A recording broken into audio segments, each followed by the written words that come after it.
Welcome back to the Punisher Shop. Today we're going to jump back on the old Le Mans. Been having some brake issues. So in another video I showed you guys that if I pinched this off, I had a major vacuum leak at the master cylinder. It was actually leaking vacuum down here between the booster and the master cylinder. Alright, so here's what we got.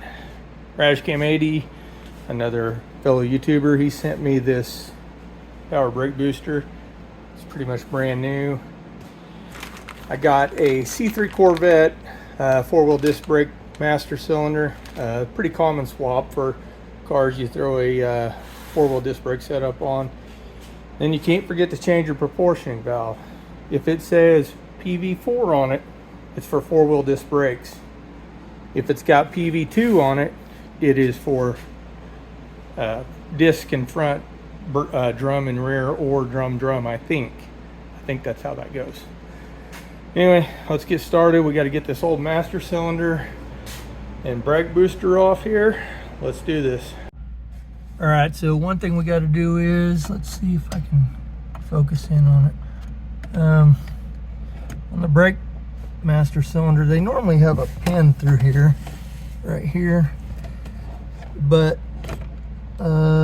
my pin became MIA and I shoved a bolt through it, so I'm gonna go ahead and pull that out of there. All right, we got that bolt out of there, so you can see, like I said, it's supposed to have a pin that goes through it. I just need to find one. I just shoved a bolt through it with a nut on it. Works okay. All right, here you got 4 nuts. Now there's nothing to hold on the other side, because on the other side is the brake pedal assembly, which those posts are like stamped into basically, so you don't have to hold them.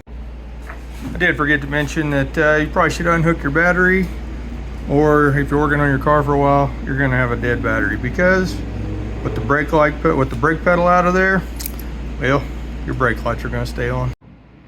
You got this vacuum line that goes to the back of the intake. It don't matter if your car's got a LS or small block or Pontiac motor or what, still gonna have vacuum going to the brake, so you got to unhook that.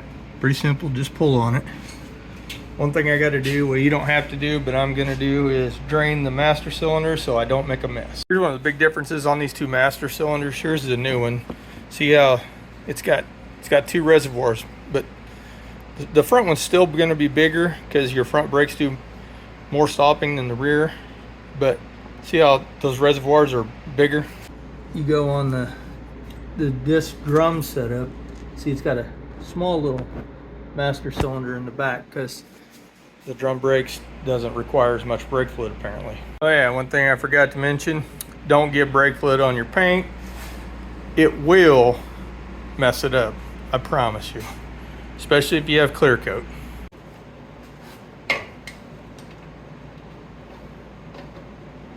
I got the 3 easy bolts out first.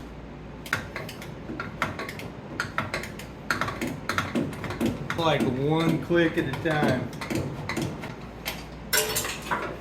Success, that one hit the floor too. We are on a roll, ladies and gentlemen. All the bolts have hit the floor. I got my AC on in here in the garage, but it's still hotter than heck in here. You know, I probably should have loosened these first.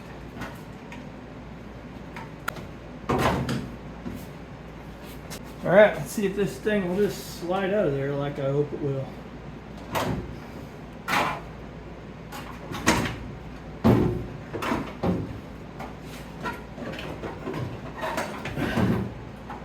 Brake lines.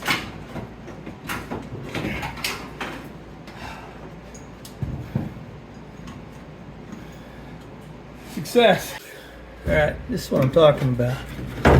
I got this plate right here that goes between the master cylinder and the booster, or between the booster and the firewall.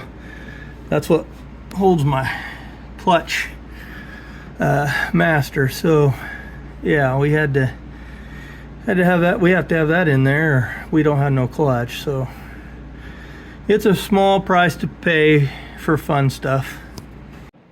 All right, this next step is very, very, very important. It's called bench bleeding your master cylinder. If you do not do this, you might as well just not put the master cylinder on it, because it's gonna have so much air in it you'll never get it out. Alright, so I had to run up to O'Reilly's and get this. This is what you're gonna need to bench bleed it. Got these fittings. You figure out which one it is and you screw it in there, and then I'll show you the rest. Now is the fun part of trying to figure out which one that is.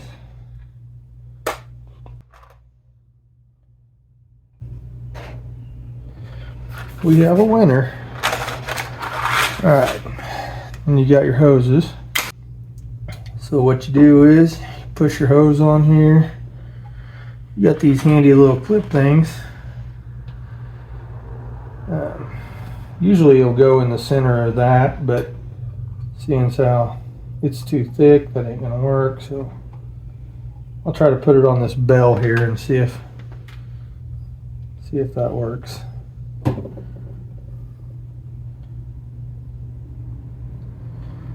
Yeah, I think it's gonna. So then you fill your master cylinder up with brake fluid. You don't have to fill it all the way up, just enough to cover your line. So I'm going to do about halfway.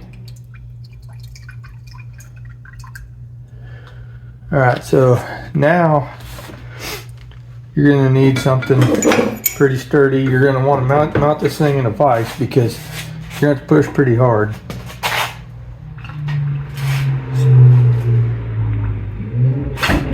And you'll see the bubbles coming through it.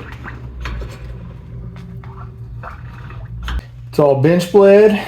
Got all the bubbles out of it.